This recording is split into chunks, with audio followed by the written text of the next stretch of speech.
Bonjour à tous, aujourd'hui on va préparer ensemble une crème de mûre maison. Et d'abord on va voir quel est l'intérêt en fait de la crème de mûre, puisqu'au-delà du côté apéritif et gustatif, il y a des bénéfices médicinaux aussi qui sont intéressants.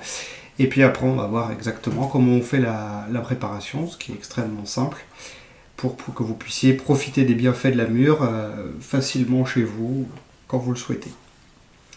Donc la mûre, c'est un fruit rouge et donc comme beaucoup de fruits rouges, elle est extrêmement riche en antioxydants et en vitamines, notamment en vitamine C et K.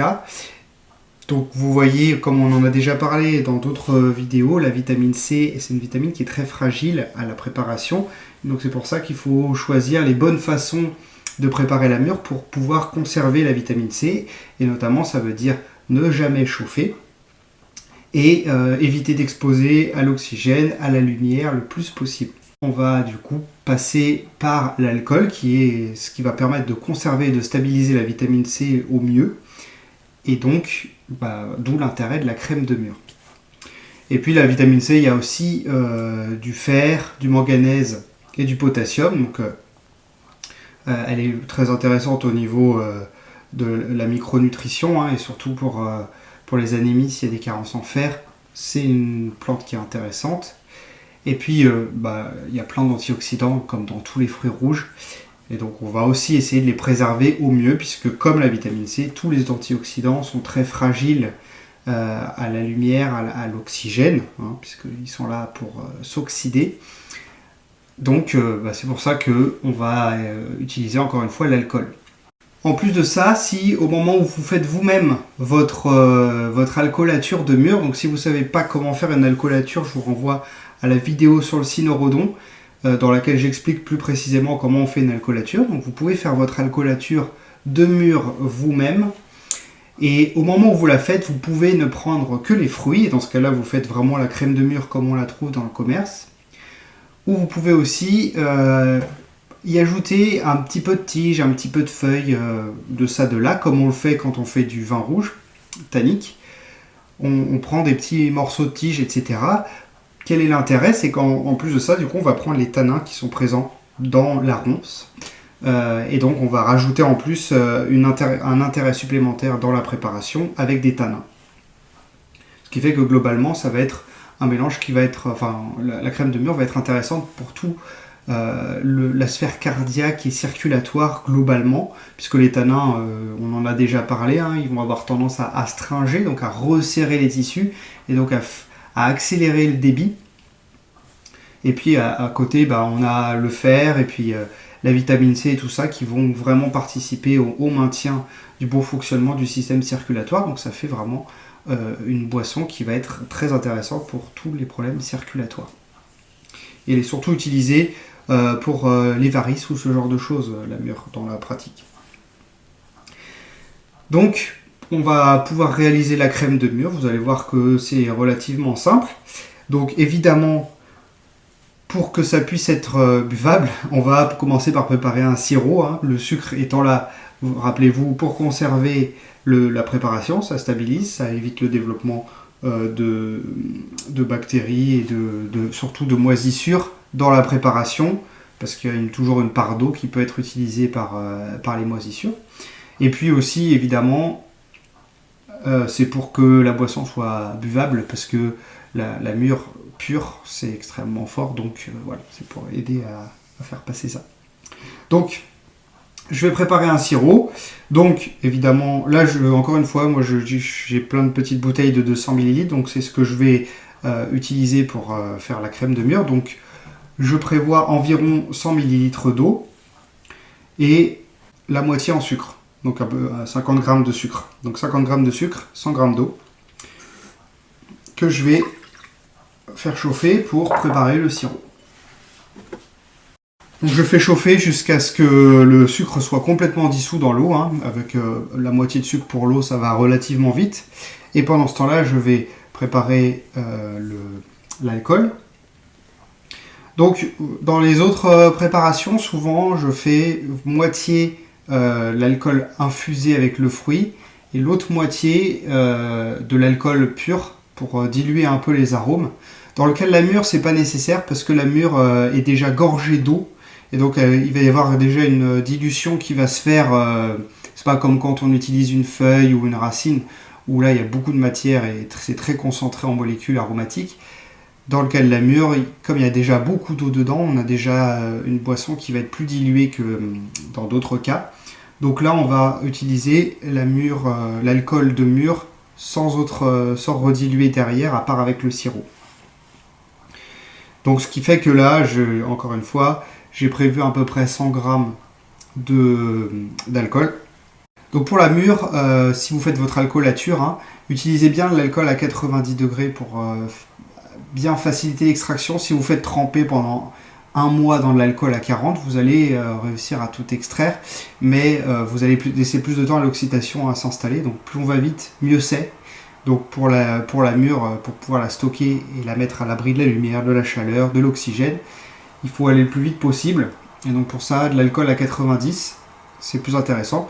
Et surtout que pour faire une crème de mûre derrière, vu qu'il y a beaucoup d'eau dans la mûre, si je fais dans de l'alcool à 40 degrés, je vais me retrouver déjà avec un alcool quasiment dilué à moitié au moment de la préparation. Si derrière je remets un sirop en plus avec de l'eau, je vais encore rediluer davantage, donc c'est pas idéal. Donc là, c'était de l'alcool à 90 à l'origine, dans laquelle j'ai fait tremper les mûres. Et donc là, je vais du coup mettre «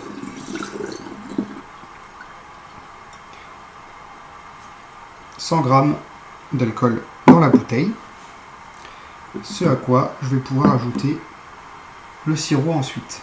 Alors, du fait que j'utilise des mûres mais avec des tiges et un peu de feuilles, etc., ça va changer un peu la couleur qui va pas être le rouge bordeaux profond qu'on a sur une crème de mûre du commerce. Et surtout qu'il y a plein d'espèces de ronces différentes, et si vous ramassez vos mûres sauvages, vous n'allez pas avoir la même couleur, la même consistance à la fin, en fonction de quelle est la ronce d'origine que vous avez utilisée. Une fois que le sirop est, en tout cas que le sucre est dissous et que le sirop est prêt, donc, vous laissez un peu refroidir. Hein. N'oubliez pas qu'il ne faut surtout pas faire chauffer la vitamine C et les antioxydants, en tout cas pas à plus de 40-50 degrés grand maximum. Donc vous laissez un peu refroidir et on peut ajouter le sirop à l'alcool de mûre.